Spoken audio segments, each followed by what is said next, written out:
इस दुनिया में हर साल भूकंप के हजारों झटके आते हैं, जिस वजह से बहुत बड़े पैमाने पर जान माल की हानि होती है। और एक बार तो यह भूकंप धरती को हिलाकर रख देता है। भूकंप कुछ ही क्षणों में लोगों को गिराकर चोट पहुंचाने से लेकर पूरे नगर या गांव को ध्वस्त करने की क्षमता रखता है। मगर क्या आपके दिमाग में ख्याल आया है कि यह भूकंप कैसे आता है और ये क्यों आता है? आखिर ये धरती क्यों हिलती है? दोस्तों, इन सवालों का जवाब आप में से कई लोगों को पता होगा। जिनको पता है वह इसी वीडियो को स्किप करके जा सकते हैं। हेलो दोस्तों, आप इस रिपोर्ट के अंत तक जरूर बने रहना, तभी आप अच्छी तरह से समझ पाएंगे। दोस्तों, भूकंप के खेल को समझने के लिए आपको सबसे पहले पृथ्वी की संरचना को समझना होगा। हमारी पूरी धरती 12 टेक्टोनिक प्लेटों पर स्थित है।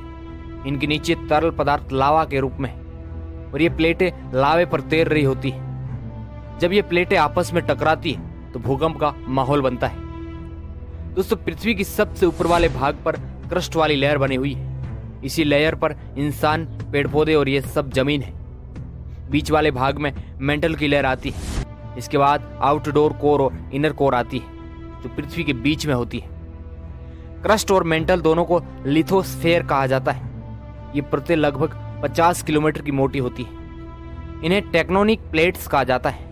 दोस्तों, ये टेक्टोनिक प्लेट्स अपनी जगह से इधर उधर हिलती रहती है, एक जगह से दूसरी जगह घूमती रहती है और कभी कभी अपनी जगह से खिसक जाती है। इस कारण कभी कोई प्लेट दूसरी प्लेट के पास चली जाती है तो कोई दूसरी प्लेट उससे दूर हो जाती है। लेकिन कभी कभी ये प्लेट्स एक दूसरे से टकरा जाती है। जब ये प्लेट्स आपस में टकराती है तो धरती हिलने लगती है, जिस वजह से भूकंप बनता है। ये प्लेटें लगभग सतह से करीब 30 से 50 किलोमीटर तक अंदर होती है। लेकिन दोस्तों, ये प्लेट्स आपस में टकराती क्यों है? दरअसल होता क्या है कि ये प्लेटें बेहद ही धीरे धीरे घूमती रहती हैं। इस प्रकार ये हर साल 4-5 मिनी अपने स्थान से खिसक जाती है।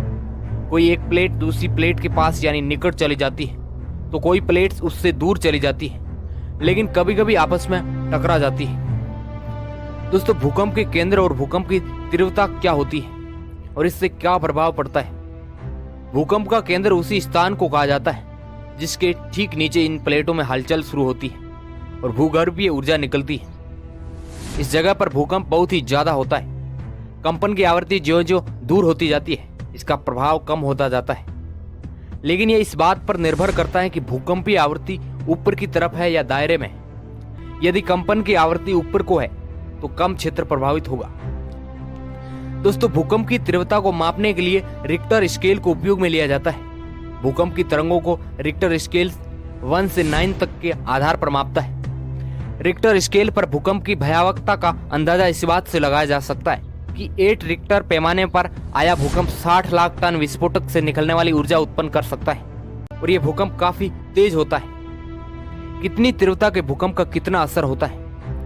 दोस्तों, रिक्टर स्केल तकनीक पर 5 से कम तीव्रता वाले भूकंप को हल्का माना जाता है। इस भूकंप का ज्यादा असर नहीं होता है। ऐसे भूकंप हर साल में करीब 6000 के आसपास आते हैं। हालांकि ये डेंजर नहीं होते हैं, पर यह काफी हद तक क्षेत्र की संरचना पर निर्भर करता है। यदि इसका केंद्र नदी के तट पर होता है और वहां भूकंप रोधी तकनीक के बगैर ऊंची इमारतें बनी हो तो 5 तीव्रता का भूकंप भी काफी खतरनाक हो सकता है। वो मकान को गिरा सकता है। वही रिक्टर पैमाने पर 2 या इससे कम तीव्रता वाले भूकंप को रिकॉर्ड करना मुश्किल हो जाता है तथा उनके झटके महसूस भी नहीं किए जा सकते। रिक्टर पैमाने पर 5 से लेकर 5.9 तीव्रता तक के भूकंप मीडियम क्षमता वाले होते हैं और हर साल ऐसे करीब 800 झटके लगते हैं। दोस्तों, रिक्टर पैमाने पर 6 से लेकर 6.9 तीव्रता तक के भूकंप बड़े माने जाते हैं और ऐसे भूकंप साल में करीब 100 के आसपास आते हैं। रिक्टर स्केल पर 7 से लेकर 7.9 तीव्रता तक के भूकंप खतरनाक माने जाते हैं, जो हर साल में करीब 20 के आसपास आते हैं। रिक्टर पैमाने पर 8 से लेकर 8.9 तीव्रता तक के भूकंप को सबसे खतरनाक माना जाता है और ऐसा भूकंप साल में एक बार आ सकता है, जबकि इससे बड़े भूकंप 20 साल में एक बार आने की आशंका रहती है। रिक्टर पैमाने पर 8.5 वाला भूकंप 7.5 तीव्रता के भूकंप से करीब 30 गुना ज्यादा शक्तिशाली होता है। यदि दोस्तों अचानक भूकंप आ जाता है तो आप क्या कर सकते हैं? दोस्तों, उस वक्त आप घर से बाहर खुले में जा सकते हैं और यदि आप घर के अंदर फंस जाते हैं तो आप घर के अंदर ही बेड या मजबूत टेबल के अंदर छिप कर बैठ जाए। घर के कोने में खड़े हो सकते हैं तो भी आप भूकंप के झटकों से बच सकते हैं। तो दोस्तों इसके ऊपर आपकी क्या राय है हमें कमेंट बॉक्स में जरूर बताएं। अगर आपको वीडियो अच्छा लगता है तो इसको लाइक जरूर करिएगा। हमारे चैनल को सब्सक्राइब करना नहीं भूलें। वीडियो देखने के लिए आपका बहुत बहुत धन्यवाद।